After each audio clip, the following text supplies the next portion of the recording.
তুমি তোমার দাদার রাজনীতির কথা বলো, তুমি তোমার বাপের রাজনীতির কথা বলো, আল্লাহর জমিনে তোমার বাপের রাজনীতি, দাদার রাজনীতির কথা বলার অধিকার থাকবে।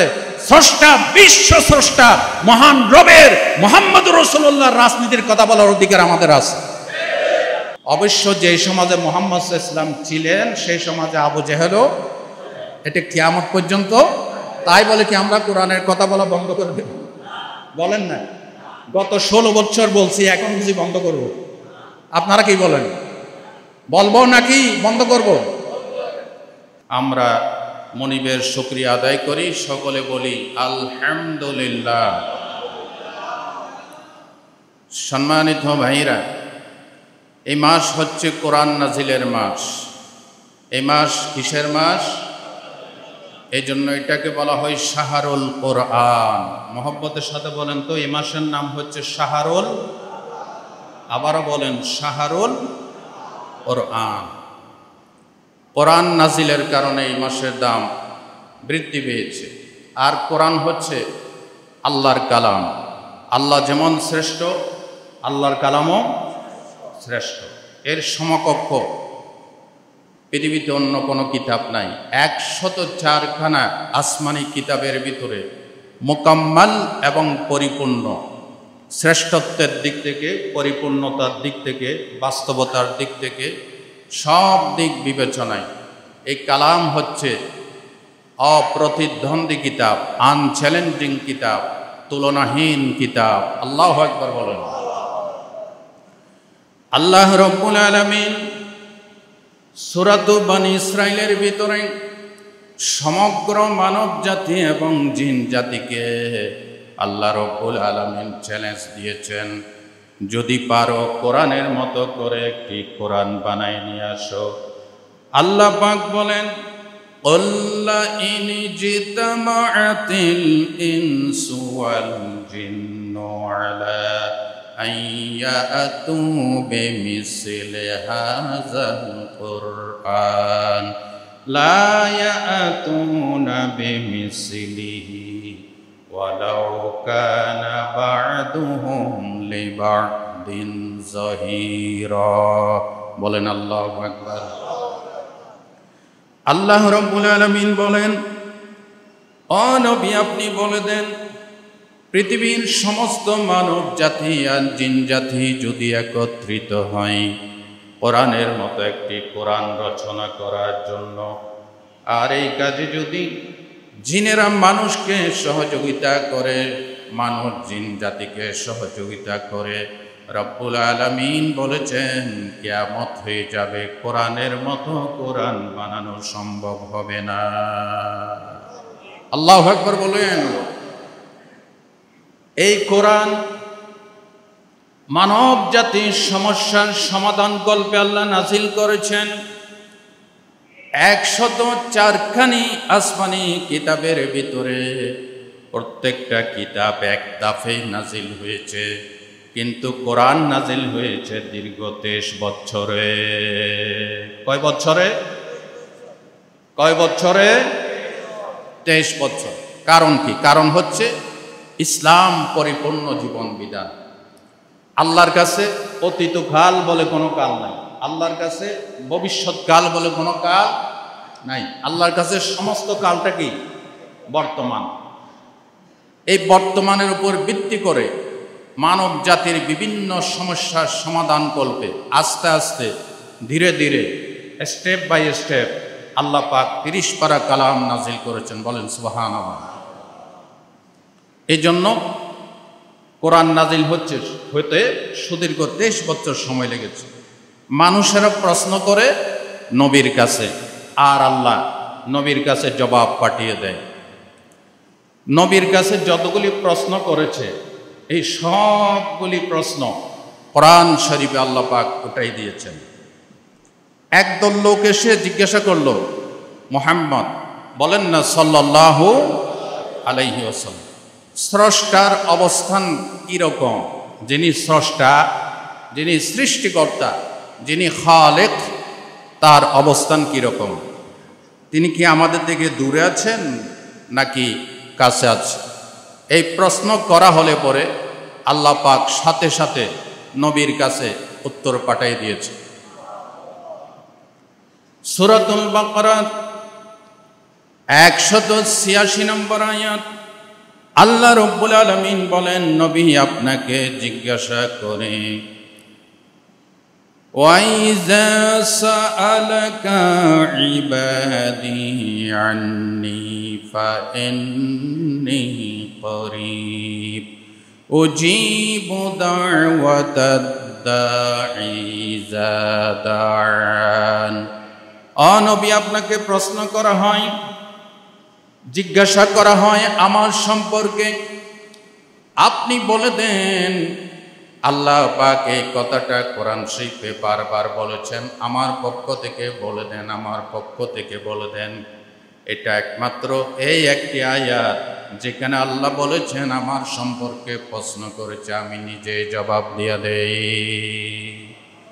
আল্লাহ পাক বলেন, আমি নিজেই জবাব দিচ্ছি, ফাইন্নী করিব। আল্লাহু আকবার বলেন, when my servants ask you concerning me, I am indeed near to them. বান্দা যখন আমার সম্পর্কে প্রশ্ন করে যে আল্লাহ কোথায়, আমি নিজেই জবাব দিচ্ছি, ফাইন্নী করিব, I am indeed near to them। আমি বান্দার একেবারে সবচেয়ে কাছে। বান্দার কাছে নাকি দূরে? আরো জোরে বলেন। আচ্ছা, সবচেয়ে কাছে কে? আপনার স্ত্রী, আপনার মা বাবা, আপনার নেতা, আপনার অনুসারী, নাকি নবীরা, আউলিয়া কেরাম, নাকি আল্লাহ? সবচেয়ে কাছে কে? আল্লাহ। বিশ্বাস হয়? বিশ্বাস হয়? আল্লাহ বলেন, উজিবু দাওয়াতাদ দাঈ ইযা দাআন। নবী আপনি আরো বলে দেন, বান্দা যখন আমাকে ডাকে, ডাক দেওয়ার সাথে সাথে আমাকে হাজির পাবে। মন থেকে, দিল থেকে কেউ যদি একবার বলে আল্লাহ, কি বলে? আল্লাহ না, আল্লাহ। কি বলতে হবে? আল্লাহ। এমন মধুর নাম, এমন মজার নাম পৃথিবীতে দ্বিতীয় আরেকটা আসতে কোন কেন আছে? আছে। আল্লাহু নাম যতই জপি ততই মধুর লাগে, নামে তো মধু থাকে কে জানি তো আগে। আল্লাহু নাম যতই জপি, ও নাম আমার প্রিয়তম, ও নাম জপে মজনু সম, ও নামে পাপিয়া গাহে প্রাণের গোলা পাগে। আল্লাহু নাম যতই জপি ততই মধুর লাগে, নামে তো মধু থাকে কে জানি তো আগে। আল্লাহু আকবার। ওই আল্লাহ রাব্বুল আলামিন বলেন, আমার কোন বান্দা, কোন বান্দি যদি দিল থেকে, মন থেকে একবার বলে আল্লাহ, আল্লাহ রাব্বুল আলামিন 70 বার সাড়া দিয়ে বলেন, বান্দা আমি হাজির। दिल से जो बद निकलती है असर रखती है, पर नहीं मगर ताकतें परवास रखती है। दिल থেকে যে কথা বের হয়, অন্তরের মনের মণিকোটা থেকে যে আওয়াজ বের হয়, দীর্ঘশ্বাস বের হয়, আল্লাহ শব্দ বের হয়, এটার পাকা নাই, কিন্তু ওড়ার ক্ষমতা রাখে। সুবহানাল্লাহ বলেন। আল্লাহ বলেন, আমাকে ডাক দিলেই পাবে, কারণ আমি সবচাইতে। আরো জোরে বলেন। আর আউলিয়া কেরাম, নবীরা, নেতা খেতা, অনুসারী, লিডার, এই সবগুলি দূরে নাকি কাছে? দূরে। এবং তাদের সাহায্য করার কোনো ক্ষমতা নাই। আল্লাহ রাব্বুল আলামিন বলেন, আমাকে সব সময় পাবে, গোপনেও পাবে, প্রকাশ্যও পাবে, রাতেও পাবে, দিনও পাবে। আল্লাহ রাব্বুল আলামিন বলেন, হুয়াল আউয়ালু ওয়াল আখিরু ওয়াজ الظاهر والباطن وهو بكل شيء عليم. He is the first and the last and the hidden and the evident, and he has full knowledge of all things. তিনি গোপনও আছেন, প্রকাশ্য আছেন, রাতেও আছেন, দিনও আছেন, শুরুতেও আছেন, শেষও আছেন। সব জিনিস সম্পর্কে তার পরিপূর্ণ জ্ঞান রয়েছে। তিনি কে? বিপদে পড়ে, মুসিবতে পড়ে যদি আল্লাহকে ডাক দেন, আল্লাহ শুনবে না? শুনবে না? একটি হাদিস শুনাই, সুনান তিরমিজির বর্ণনায় রাসূলুল্লাহ চাচাতো ভাই আব্দুল্লাহ বিন আব্বাস বলেন না রাদিয়াল্লাহু তাআলা আনহু, রাদিয়াল্লাহু তাআলা, তিনি বলেন আমি নবীর পিছনে সওয়ারিতে নবীর পিছনে বসা ছিলাম। কুনতু খালফা রাসূলিল্লাহ সাল্লাল্লাহু আলাইহি ওয়াসাল্লাম ইয়াওমা, একদিন আমি নবীর পিছনে বসা ছিলাম। নবীজি বললেন, ইয়া গোলাম, হে বৎস, ওয়াল্লিমুকা কালিমাতিন, আমি তোমাকে কয়েকটি বাক্য শিখাবো, মুখস্থ করে রেখো। প্রথম নম্বরে নবীজি বললেন, ইহফাজ ইয়াহফাজাকাল্লাহ, তুমি আল্লাহর বিধানের হেফাজত করো, আল্লাহ তোমাকে হেফাজত করবে। এরপরে নবীজি বললেন, ইহফাজ তাজিদুহু তুজাহাক, তুমি আল্লাহর বিধানের হেফাজত করো, আল্লাহ তোমাকে সমস্ত বিপদ মুসিবত থেকে হেফাজত করবে। এরপরে নবীজি বললেন, শোনো, ইজা সাআলতা ফাসআলিল্লাহ, যখন কিছু প্রশ্ন করবে, সওয়াল করবে, কার কাছে করবে? ওয়া ইজা ইসতাআনতা ফাসতাইন বিল্লাহ, আর যখন কিছু সাহায্য চাইবে আল্লাহর কাছে চাইবে। বলেন সুবহানাল্লাহ। সূরাতুল ফাতিহার ভিতরে আমরা প্রতি নামাজে আদা করি, পড়েন সবাই, ইয়্যাকা না'বুদু ওয়া ইয়্যাকা নাস্তাঈন, আল্লাহর কাছে কমিটমেন্ট করি, প্রতিজ্ঞা করি, ওয়াদা করি, আল্লাহ গোলামি করি, তোমার সাহায্য চাই তোমার কাছে, তুমি ছাড়া কারো কাছে গায়েব থেকে সাহায্য চাই না। এই কথা বলে যারা মাজারের কাছে গিয়া, মুর্দারের কাছে গিয়া, পিশাবের কাছে গিয়ে মাজারের সাহায্য চায়, তাদের ঈমান আছে নাকি মুশরিক হয়ে গেছে? বলেন কি হয়ে গেছে? তারা এমন ভাবে গজল বানিয়েছে, রচনা করেছে, যেই গজলগুলি বিশ্বাস করলে ঈমান থাকে না।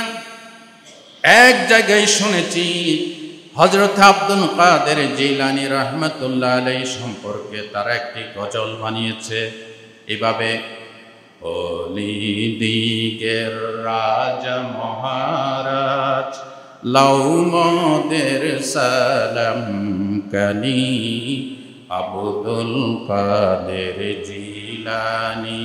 এতটুকু ঠিক আছে? আউলিয়া কেরামকে সালাম দিছে, ভালো না খারাপ? ভালো না খারাপ? এরপরে যেটা বলছে এটা দিয়ে ঈমান আর থাকে না। কি বলে? মুসিবতে পড়ে মোরা ডাকি তোমায় দস্তগীর, ডাকি তোমায় দস্তগীর। নাউজুবিল্লাহ বলেন। দস্তগীর মানে সাহায্যকারী। মুসিবতে পড়ে মোরা ডাকি তোমায় দস্তগীর। একবার জোর সরে বলেন নাউজুবিল্লাহ। আর আল্লাহ কি বলেছেন? ওয়াইজা সালাকা ইবাদি ফা ইন্নী করিব, আমার বান্দা যখন আমাকে ডাকে আমি তার নিকটে আছি। আল্লাহ বলেছেন ইয়া আইয়ুহাল্লাযীনা আমানু ইসতাঈনু বিস-সাবরি ওয়াস-সালাহ, তোমরা ধৈর্য এবং নামাজের মাধ্যমে কার কাছে সাহায্য চাও? আমি বলেছি যারা এই গজল বানিয়েছে তারা যদি এটা পরিহার না করে তাহলে তাদের কোনো আমল আল্লাহর দরবারে কবুল হবে। এই গজলের স্থানে যদি তারা আল্লাহর প্রশংসা করত তাহলে আল্লাহ খুশি হতো। এইভাবে বলতে পারত। সেটা কিভাবে? দো জাহানের মালিক তুমি, ও রব্বুল আলামিন, তুমি রহমানুর রহিম। মারহাবা বলেন। দো জাহানের মালিক তুমি, ও গো রব্বুল আলামিন, তুমি রহমানুর রহিম। আল্লাহু আকবার বলেন। ওই আল্লাহ রব্বুল আলামিনকে যদি কেউ একবার ডাক দেয় আল্লাহ, কেউ যদি ডাক দেয় রহমান, আল্লাহর সাথে সাথে তার বিপদের ডাকে সাড়া দিয়ে দেয়। ইমাম ফখরুদ্দিন রাজি রাহমাতুল্লাহ আলাইহি সূরাতুর রহমানে রহমান নামের ব্যাখ্যায় একটি ঘটনা নিয়ে এসেছেন তাফসিরে মাফাতিহুল গায়ব। হযরতে যায়েদ ইবনে হারেসা রাদিয়াল্লাহু তাআলা আনহু নবীজির পালক পুত্র, তিনি একবার মক্কা থেকে সফরে যাচ্ছিলেন তায়েফে। তায়েফ হচ্ছে মক্কা থেকে 90 কিলোমিটার দূরে। কত কিলোমিটার দূরে? 90 কিলোমিটার। তায়েফ, তায়েফ মানে তাওয়াফকারী। তায়েফ মানে কি? আমরা বলি তায়েফ না, শব্দটা হচ্ছে তায়েফ, তাওয়াফকারী। আচ্ছা, আপনারা একটা প্রশ্ন করতে পারেন, মানুষ না হয় আল্লাহর ঘরে তাওয়াফ করে তাওয়াফকারী হয়, জায়গা কিভাবে তাওয়াফকারী হয়? প্রশ্ন আসে, প্রশ্ন আসে। আমি উত্তর দেই। ঠিক করো। কি বলছিলাম? তায়েফ জায়গা কিভাবে তাওয়াফকারী হয়?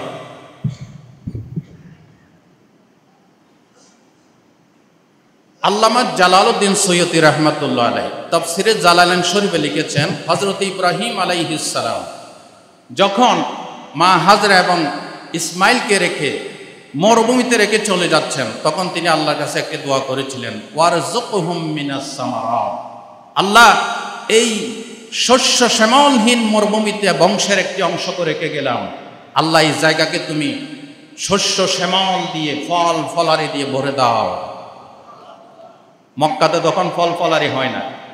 তখন আল্লাহ রব্বুল ইজ্জত আল জালাল জিবরিল আমিনকে বলেছেন, জিবরিল, দামেস্কে একটি জায়গা আছে হিমস, জায়গাটার নাম কি? হিমস। আল্লামা বদরুদ্দিন আইনি রহমাতুল্লাহ আলাই শরহে সহিহুল বুখারী উমদাতুল কারি, হুজুর আপনি কি আলেম? আচ্ছা, শরহে সহিহুল বুখারী উমদাতুল কারি আল্লামা বদরুদ্দিন আইনি রহমাতুল্লাহ আলাই লিখেছেন, এই হিমস এত সুন্দর একটি জায়গা, লাইসা ফিহি হাইয়াতুন ওয়ালা আকরাব, এখানে সাপ নাই, এখানে বিচ্ছু নাই। সুবহানাল্লাহ বলেন। আল্লাহ রাব্বুল আলামিন জিবরিলকে বললেন, জিবরিল, আমার খলিল দোয়া করেছে মক্কা নগরীকে সবুজ শ্যামল ফল ফলারি দিয়ে ভরে দেওয়ার জন্য। তুমি একটি কাজ করো, মক্কার আশেপাশের এলাকা থেকে কিছু অংশ তোমার পাকা দিয়ে উঠাও, তাহাতুসারা থেকে উঠাও, এটাকে উঠিয়ে সমুদ্রে নিক্ষেপ করে দাও। অতঃপর দামেস্কের হিমস, যেখানে সবুজ শ্যামল এলাকা, ওই এলাকা থেকে কিছু অংশ তোমার পাকা দিয়ে উঠাও, উঠিয়ে এই মাটিটাকে আমার ঘরের চতুর্পাশে 7 বার চক্কর লাগাও।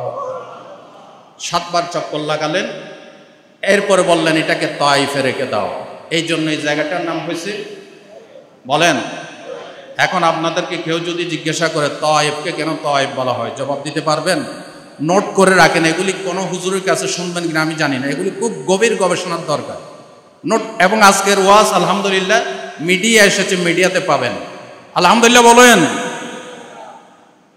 আল্লাহ রাব্বুল আলামিনের হাবিব, তার সাহাবী হযরতে যায়েদ ইবনে হারেসা মক্কা থেকে তায়েফে তিনি সফরে যাচ্ছেন, সাথে ছিল একজন সফর সাথী। এই সফর সাথীটা ছিল মুনাফিক। মুনাফিক চিনেন নাকি আপনারা? চিনেন? চিনেন? সবচাইতে মুসলমান ধর্মে মারাত্মক, সবচাইতে বিপজ্জনক, তাদের নাম কি? তাদের নাম কি? ইয়াকুলুনা বিআফওয়াহিহিম মা লাইসা ফি কুলুবিহিম। অন্তরে একটা, মুখে। এবং এই ইন্টারিম গভর্নমেন্টের কাছে আরেকটি দাবি জানাই, বাংলাদেশ পৃথিবীর দ্বিতীয় বৃহত্তম মুসলিম দেশ বাংলাদেশ, অনতি বিলম্বে ইসরায়েলের অভিশপ্ত ইহুদিদের বিরুদ্ধে গাজার নির্যাতিত মুসলমানদের পক্ষে ইন্টারিম গভর্নমেন্টের পক্ষ থেকে আমরা জোরালো বক্তব্য চাই, ঠিক কিনা? এই পর্যন্ত 4 শতাধিক মানুষকে শহীদ করা হয়েছে। অনেক বাচ্চা শিশু, বেগুনা মাসুম বাচ্চারা পাথরের নিচে, বিল্ডিংয়ের নিচে চাপা পড়ে আছে। আত্মমানবতার এই চিৎকারগুলি কি বিশ্বের কোটি কোটি মানুষের, বিশ্বের নেতৃবৃন্দের কানে পৌঁছে না? আমি প্রশ্ন করতে চাই। আসুন আমরা দলমত নির্বিশেষে ইন্টারিম গভর্নমেন্ট সহ প্রত্যেকটি দেশের মুসলিম নেতা এবং ওআইসি সহ আমরা সকলে এটার স্থায়ী একটা প্রস্তাব করে অভিশপ্ত ইহুদিদের হাত থেকে গাজাকে, ফিলিস্তিনকে আমরা মুক্তি প্রদানের ওয়ে খুঁজি, রাস্তা খুঁজি, তাদের স্বাধীনতা তাদেরকে ফিরিয়ে দেয়। আল্লাহ তৌফিক বিশ্ব মুসলিম নেতৃবৃন্দকে দান করেন। আরো জোরে বলেন আমিন। সম্মানিত ভাইরা, হযরত যায়েদ ইবনে হারেসা রাদিয়াল্লাহু তাআলা আনহু তিনি যাচ্ছেন তাইফের দিকে। প্রতিমধ্যে যেই সফর সাথে ছিল, সফর সঙ্গীতে কি ছিল? মুনাফিক। মাশাআল্লাহ, আপনাদের মনে আছে। তিনি যাইতে যাইতে যাইতে একটি পাহাড়িয়া গুহায় তিনি ক্লান্ত হয়ে আশ্রয় নিলেন, ঘুমিয়ে গেলেন হযরত যায়েদ। তিনি যখন ঘুমিয়েছে, ঘুম থেকে জেগে দেখে তার হাত বাঁধা, পা বাঁধা। সঙ্গীকে জিজ্ঞাসা করলেন, কে ভাই, আমার হাত পা কে বাঁধলো? আমি বাঁধছি। ও কারণ? আমি তোমাকে এক্ষুনি হত্যা করবো। নাউজুবিল্লাহ বলুন। কেন? তুমি না আমার বন্ধু ছিলে? তোমার বন্ধু ছিলাম, ঠিক আছে, তুমি মনে করেছো আমি মুসলিম, কিন্তু আমি একজন মুনাফিক। জোরে বলেন নাউজুবিল্লাহ। তুমি মুনাফিক, ঠিক আছে, আমাকে হত্যা করবে কেন? লিমা তাকতুলুনি, আমাকে কেন হত্যা করবে? তখন মুনাফিক জবাব দেয়, ইন্নী আ'লামু আন্না মুহাম্মাদান সাল্লাল্লাহু আলাইহি ওয়াসাল্লাম ইউহিব্বুক ওয়া আনা উবগিদুহু। আমি জানি আল্লাহ রাসূল তোমাকে বেশি মহব্বত করে, আর আমি মনে প্রাণে মুহাম্মদকে ঘৃণা করি। আমার স্বার্থ এখানে, তোমাকে হত্যা করলে মুহাম্মদ সাল্লাল্লাহু আলাইহি ওয়াসাল্লাম কষ্ট পাবে। তখন এই মুনাফিক হাত পা বেঁধে তরবারি উত্তোলন করেছে, হযরতে যায়েদকে এক্ষুনি দ্বিখণ্ডিত করবে, মাথা আলাদা করে ফেলবে।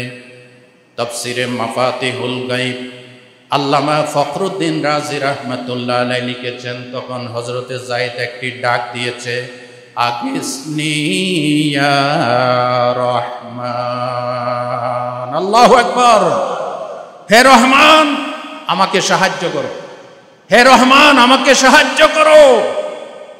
হযরতে যায়েদ যখন রহমান নামে ডাক দিয়েছেন, মুনাফিক তরবারি উত্তোলন করেছে। হঠাৎ করে গুহার মুখ থেকে বিকট একটি আওয়াজ শুনতে পেল, ইয়া মুনাফিকু লা তাকতুলুহু। হে মুনাফিক, তাকে হত্যা করো না। এই মুনাফিক তরবারি রেখে দিল। তরবারি রেখে চিন্তা করলো, কি ব্যাপার, এখানে তো কোনো লোকজন নাই। গুহার বাইরে গিয়ে দেখতেছে কোনো লোকজন নাই। ডাক আওয়াজ কে দিল? আবার গুহার ভিতরে গেল, তরবারি উত্তোলন করেছে, এক্ষণে দ্বিখণ্ডিত করবে।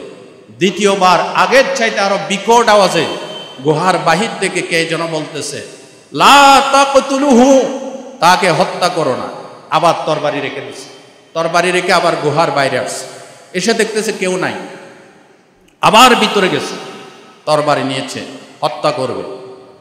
তৃতীয়বার গুহার বাইরে থেকে বিকট আওয়াজ শুনতে পেল, ইয়া মুনাফিকু লা তাকতুলুহু, হে মুনাফিক, তাকে হত্যা করো না।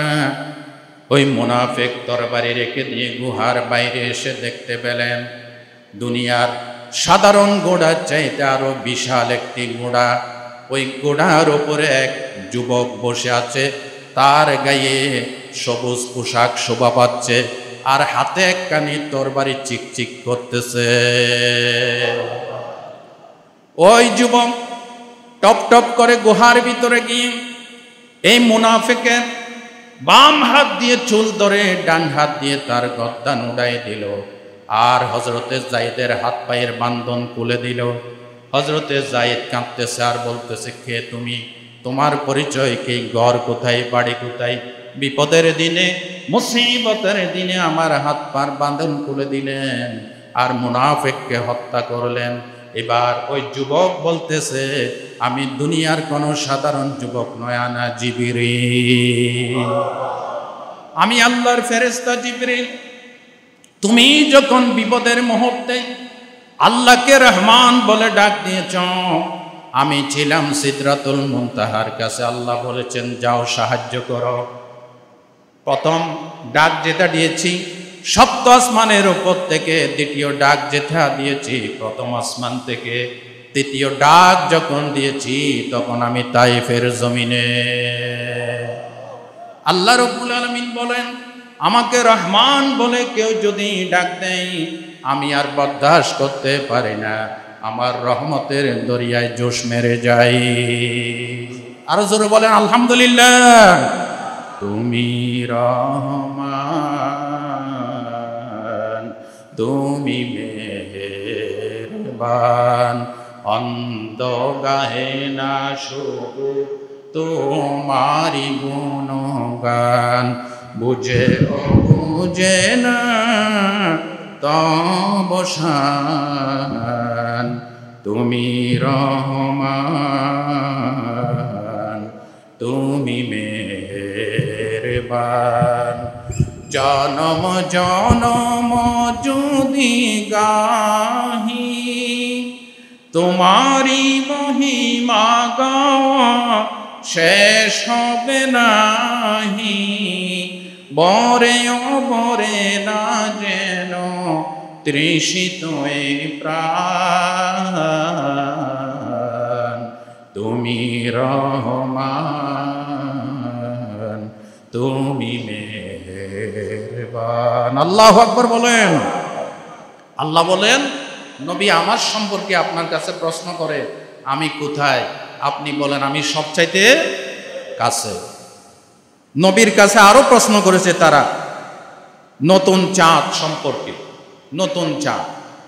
আল্লাহ রাব্বুল আলামিন বলেন, ওয়ায়াসআলুনাকা আনিল আহিল্লা কুল হিয়া মাওয়াকিতু লিন-নাসি ওয়াল হজ।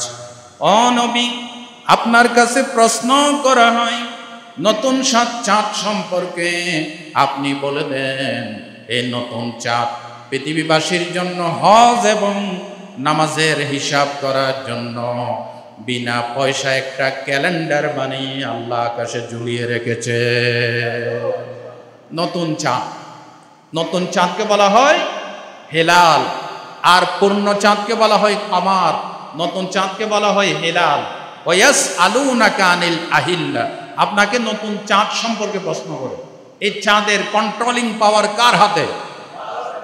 সূরাতুল ইয়াসিন আল্লাহ তাআলা বলেছেন, ওয়াল কামারা কাদ্দারনাহু মানাজিলা হাত্তা আদা কাল উরজুনিল কদিম। চাঁদের জন্য আমি মঞ্জিল ঠিক করে দিয়েছি, চলার স্থান ঠিক করে দিয়েছি। এমনকি চলতে চলতে চলতে যখন শেষ মঞ্জিলে যায়, আল্লাহ পাক বলেন কাল উরজুনিল কদিম, চাঁদ ছোট হতে হতে হতে খেজুর শাখার পুরাতন ডালের মতো এরকম বেঁকে যায়, ধনুকের মতো। ঠিক কিনা বলেন? এই চাঁদ এবং সূর্যের কন্ট্রোলিং পাওয়ার কার হাতে? আল্লাহ রাব্বুল আলামিন বলেছেন, লাশ-শামসু ইয়ামবাগি লাহা আন তুদরিকাল কামার ওয়ালাল লাইলু সাবিকুন নাহার ওয়া কুল্লুন ফি ফালাকি ইয়াসবাহুন। প্রবল জ্ঞানী হইবে যাহারা, আপন মনেতে বুঝিবে তাহারা, রাত্রি পারে না আগে যাইবার দিনের স্থান করি অধিকার। চন্দ্র বাদে না সূর্যের গাইতে, সূর্য পারে না চন্দ্রকে ধরিতে, যার যে স্থান বহাল রাখিয়া ভ্রমণ করিছে খোদাকে ডরিয়া। আল্লাহু আকবার বলেন। কোরআন শরীফে বিজ্ঞানের কথা আছে না নাই? রাজনীতির কথা বোধহয় নাই। আমাদের ভিতর কিছু কিছু বন্ধুরা বলে ইসলামের কোরআন শরীফে কোন আয়াতে রাজনীতি আছে উনি দেখতে চায়, বলছে কিনা? কোন আয়াতে রাজনীতি আছে? আমি বলি কোরআন শরীফের ফার্স্ট টু লাস্ট পুরোটাই রাজনীতি। কোরআন শরীফের ফার্স্ট টু লাস্ট পুরোটাই রাজনীতি। তুমি বুঝো নাই, হাঁসের ভিতরে সবচেয়ে বড় হাঁস যেটা, সেটাকে বলা হয় রাজহাঁস। প্রাসাদের ভিতরে যেটা বড় প্রাসাদ এটাকে বলা হয় রাজপ্রাসাদ, রাস্তার ভিতরে সড়কের ভিতরে যেটা বড় এটাকে বলা হয় রাজপথ।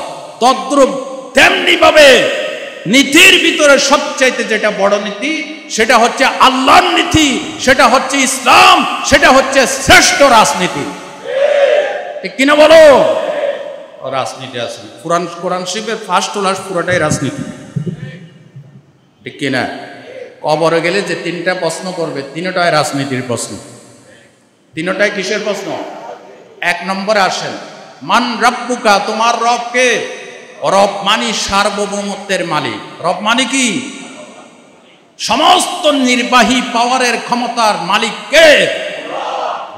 রব মানে সুপার পাওয়ার। প্রথম প্রশ্নটা রাজনীতির প্রশ্ন।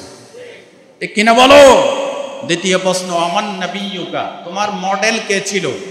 অনুসরণ কাকে করছো? অনুসরণের প্রশ্ন আসলে রাজনীতির প্রশ্ন আসে। ঠিক কিনা বলো? দ্বিতীয় প্রশ্নটা রাজনীতির প্রশ্ন। আমা দিন, তোমার জীবন চলার পথ। দিন মানে জীবন চলার পথ, একজনের না সকলের জন্য জীবন চলার পথ, এটাও রাজনীতির প্রশ্ন। তাহলে বোঝা গেল ইসলামের সমস্ত কাজকর্ম কোরআন শরীফের প্রত্যেকটি পাতায় পাতায় রাজনীতির সমর্থনে আয়াত পাওয়া যায়। ঠিক কিনা বলো?